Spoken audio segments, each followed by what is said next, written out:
want white supremacy by ventriloquist effect. There is a black mouth moving, but a white idea through the running on the runway of the tongue of a figure who justifies and legitimates the white supremacist practices. So to have a black face speaking in behalf of a white supremacist legacy is nothing new. That's Michael Eric Dyson slurring. Winsome Sears, the first black woman who will serve as Republican Lieutenant Governor of Virginia, as a black puppet for white supremacists on the race-driven, in my opinion, Joy Reid show. Joining me now is Donna Jackson, who serves as the Director of Membership Development for the Project 21 Black Leadership Network. And Donna, it's great to have you on. Welcome to the show. I think what we just heard is one of the most racist things I've ever heard from a black man aimed at another black person. And I've heard plenty over the years from those going after black conservatives and Republicans. What's your take on what you just heard and saw? Absolutely. It is the most racist thing, but it's not surprising because on the liberal left, they think that anyone that doesn't have the same narrative they have is wrong. And this premise that somehow African Americans have to line up with liberal progressive agenda is outrageous. You know, that they did the same thing to Clarence Thomas. They've done the same thing to Condoleezza Rice. They think that anyone who doesn't share their narrative is not black enough for them. And actually what it's saying is that any person that's black that's successful is not legitimate, and that's outrageous. It is most outrageous, and I blame the people running NBC and NBC News, because to let that go on, and that's just one of many examples. I could sit here for an hour and we could watch and play racist statements against other blacks and against whites that appear on MSNBC all the time. It's terrible. In the meantime, watch this though. Watch this. Critical race theory, which isn't real, turned the suburbs 15 points. And I think we need to go on the offense a little bit. And Terry McAuliffe tried to do this. Say it's a lie. They know it's a lie. But are you scared for your kids to learn about slavery or lynching? Just two examples of the new mantra, Donna, of the post-election day media. CRT, critical race theory, is a lie, they say. Oh, my God. Okay, so on Virginia Department of Education's website, it says that they're teaching CRT. They produce professional development for their teachers using race-based CRT champions. They're saying that CRT is not being taught. It's like saying that I walked out of a store without paying for an item, but I didn't shoplift.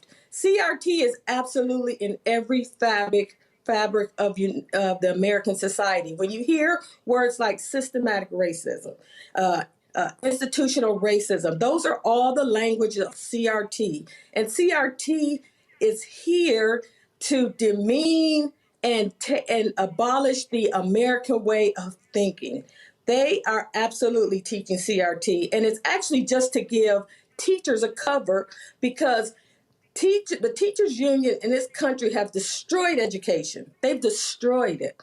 And now, instead of being blamed for the fact that they're not teaching adequately our kids, they can say that now it's just because the kids are marginalized, or they're discriminated against, or they're oppressed. And so it lets the teachers off the hook. But the teachers union this summer said that they were going to adopt CRT nationwide, and they were going to teach teachers how to teach CRT without breaking the law, because they saw that a lot of states had moved towards banning CRT.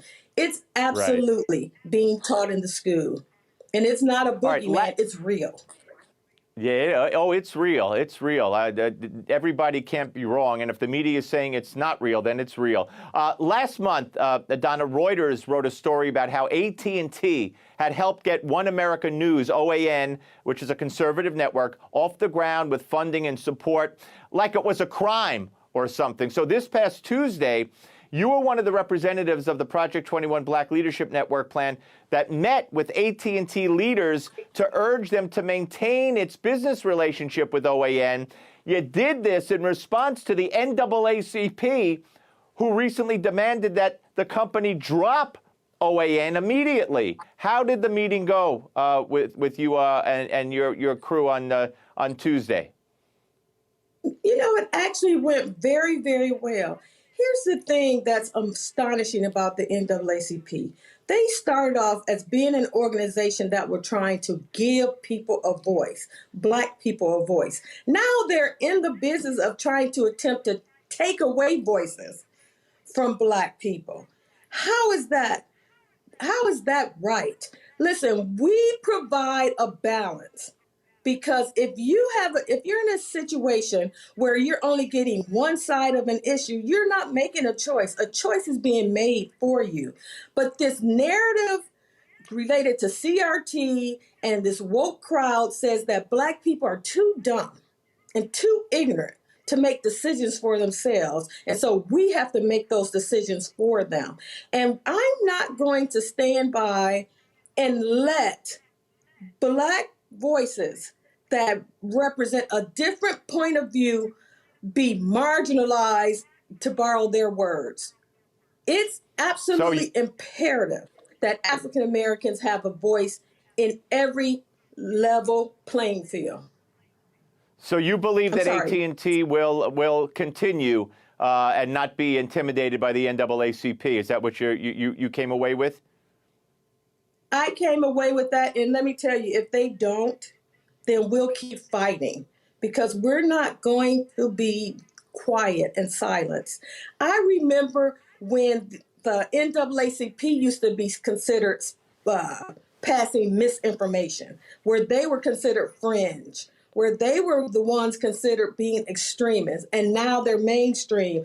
Now, how in the world do you sit down and justify the fact that you're trying to silence somebody else's voice that has a different opinion than they have?